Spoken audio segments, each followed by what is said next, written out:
दोस्तों नमस्कार, मैं आप लोगों का हार्दिक अभिनंदन करता हूं अपने trader wise stock market YouTube channel.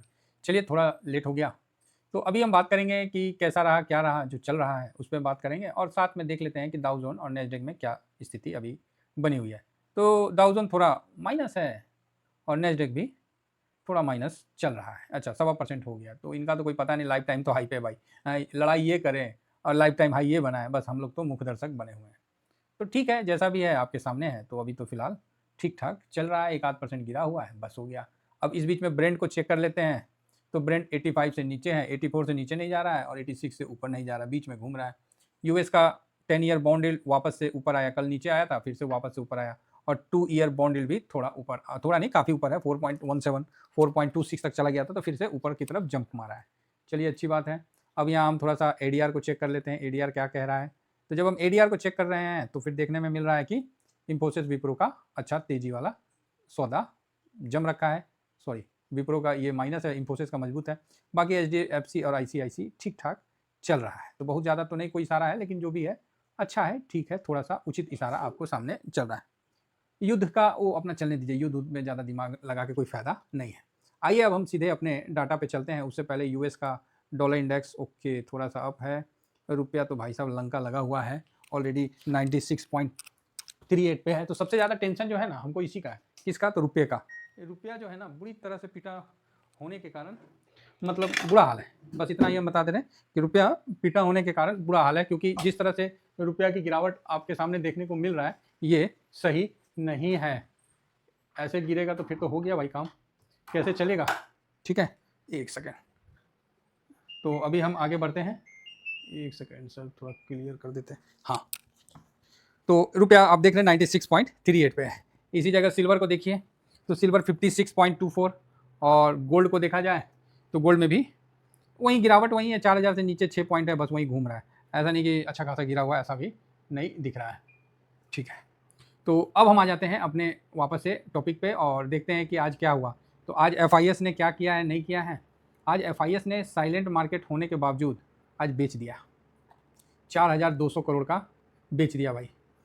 सही बात है भाई, रुपया टूट रहा है तो बेचेगा नहीं, वो कोई परमिशन थोड़ी लेगा, वो तो बेचेगा ही बेचेगा। जिस तरह से रुपया टूट रहा है तो बेचारा क्या करेगा, आप ही बताइए। आप ही रहिएगा तो क्या करिएगा। तो ठीक है, इसका बेचना गलत नहीं है, अच्छा है। अब आइए, और एक्चुअली क्या है ना, बेचा, लेकिन पॉजिटिव क्या रहा वो हम बताते हैं। नहीं तो हम लोग क्यों नहीं इस चीज़ को समझ पाए, न्यूट्रल रखे थे और उसी चीज़ पे अभी आपको देखते हैं। इसमें आपको 1994 करोड़ का बाइंग कर लिया इंडेक्स फ्यूचर में। स्टॉक फ्यूचर में भी आपको बाइंग कर लिया 1308 करोड़ का। तो मोटा मोटी जो बिकवाली हुआ है वो 903 करोड़ का सिर्फ बिकवाली है। समझ में आया? तो आप बोलोगे हाँ ये है ना 4205, अब इसमें माइनस कर दीजिए 1994 और 1308, इसको माइनस कर दीजिए, पता चला 903 आ जाएगा। ठीक है, तो ये सिस्टम है। तो 903 का हुआ तो मतलब न्यूट्रल ही बिकवाली रहा, है ना। अच्छा बात, ढूंढने जाइएगा तो यही दिखेगा कि यहाँ इंडेक्स फ्यूचर में बढ़ा है, यहाँ थोड़ा सा बढ़ा है। अब इंडेक्स फ्यूचर में क्या पोजीशन है वो भी हम डिस्कस करेंगे, उससे पहले थोड़ा सा फ्यूचर का पोजीशन देख लेते हैं। जब पोजीशन देखने गए तो आप देखिए 65 था, 62 हुआ, अब यहाँ पर ही 49 हो गया, तो 2.5 लाख से नीचे आ गया। तो ठीक है, इसीलिए आज देखिए मार्केट गिरा नहीं, है ना, मार्केट गिरा नहीं, आराम से एक जगह स्थिर से चलता रहा। ऑप्शन में देखा जाए, क्योंकि ऑप्शन में भी फ्राइडे आ रहा ना, देखिए ऑप्शन में भी जो निगेटिव था वहाँ 10,000 कॉन्ट्रैक्ट ही माइनस हुआ है, ऐसा नहीं कि बहुत ज़्यादा माइनस हुआ है। तो थोड़ा सा ऑप्शन का कॉन्ट्रैक्ट को भी माइनस किया है। ठीक है, यहाँ पर ही प्रो का जो पोजीशन है उसको देखा जाए तो प्रो ने पोजीशन आज कट किया है। जो लॉन्ग था ना 24, वहाँ घट के 17 कर लिया। ठीक है, तो प्रो का तो अपना अलग ही हिसाब किताब चलता है, और डीआईएस भी आज थोड़ा पोजीशन लॉन्ग को कम किया। तो इस प्रकार से आप देख रहे हैं कि ये सब चल रहा है। ठीक है, तो अब हम आ जाते हैं अपने आज क्या खरीदारी हुआ, क्या बिकवाली हुआ, इस पर एक बार चर्चा कर लेते हैं, तो आपको देख के अच्छा लगेगा। तो आज थोड़ी सी खरीदारी है ना। खरीदारी कितनी है, तो खरीदारी आज देख के आप खुश हो जाइएगा, आपका दिल गार्डन गार्डन हो जाएगा कि एफआईएस की जो बाइंग है आज 0.10% है। आप बोलेगा वाह 0.10%, बस अब इतना ही है, इससे ज़्यादा मत आप सोचिए। डीआईएस का जो बाइंग है आज कितना है, तो -0.30। आप बोलोगे ला भाई साहब। पब्लिक का जो बाइंग है वो क्या है, तो वो है 0.68%, और प्रो का जो बाइंग है वो क्या है, तो प्रो का बाइंग आपको ये मिला ले, ठीक है। तो ये सब सामने है, तो बुरी तरह से कुछ भी नहीं होने वाला जो संकेत था वो आपके सामने है। FIS मात्र 0.10% का तेजी किया है। तो बस ये समय बहुत पेचीदा समय है, बहुत पेशेंस से चलने वाला समय है जो कि चल रहा है, और इस समय को निकालना बड़ा मतलब मुश्किल वाला है, लेकिन निकल जाएगा धीरे धीरे धीरे धीरे करते करते। अभी तक निकला है, आगे भी निकल ही जाएगा, है ना। तो अच्छा बात अगर देखने जाइएगा तो ये है कि FIS बिल्कुल कम पोजीशन में है, ज़्यादा कुछ करने की नहीं है क्षमता है। DIS पूरा इन्वेस्टेड है। अगर कोई मार्केट गिरना ही रहेगा तो DIS 87% का होल्डिंग में रखेगा क्या, वो होल्डिंग नहीं काटेगा। तो ये क्लियरिटी है कि मार्केट गिरेगा नहीं। प्लस अभी जो सिचुएशन है उसमें सरकार ने एक अनाउंसमेंट किया है हार्मोन्स को लेके कि अपना जितना भी इंडिया का शिप है प्लस जो सेलर है जो भी है सबको एक गाइडलाइन इशू कर दिया कि भाई हार्मोन्स की तरफ नहीं जाना। अब कोई प्राइवेट कंपनी प्राइवेट तौर पे जाती है तो मतलब सरकार ने अपने तरफ से गाइडलाइन इशू कर दिया है। तो मतलब अगर हार्मोन्स से तेल नहीं भी आएगा तो हम लोग को दूसरे तरीका से तेल आ जाएगा। तो तेल पे कहीं ना कहीं अपना हम लोग अभी अपर हैंड में हैं, ठीक है। अभी तो तुर्की में तो देखें ना कि कितना पाइपलाइन से कितना गुना तेल ज़्यादा भेजा, 4 लाख बैरल भेजा, 1 लाख बैरल भेजता था 4 लाख भेजा है। तो इस तरह से ठीक है, तो तेल को भी हम लोग ऑब्जर्व कर रहे हैं। अब आ रही है रिजल्ट धीरे धीरे अच्छा आ रहा है, कंपनियों का रिजल्ट धीरे धीरे अच्छा आ रहा है। तो ये कहीं ना कहीं आपको बेनिफिट मिलेगा इन चीज़ों का, किसका, रिजल्ट का। तो इसका भी बेनिफिट है आपको। अपना जो निफ्टी का PE है वो भी सही है, ऑप्शन चेन भी सही है, सब कुछ सही है। बस एक चीज़ गलत है, क्या है, वो है रुपया जो कमज़ोर हो रहा है, इतना बुरी तरह से कमज़ोर हो रहा है कि ये गलत है।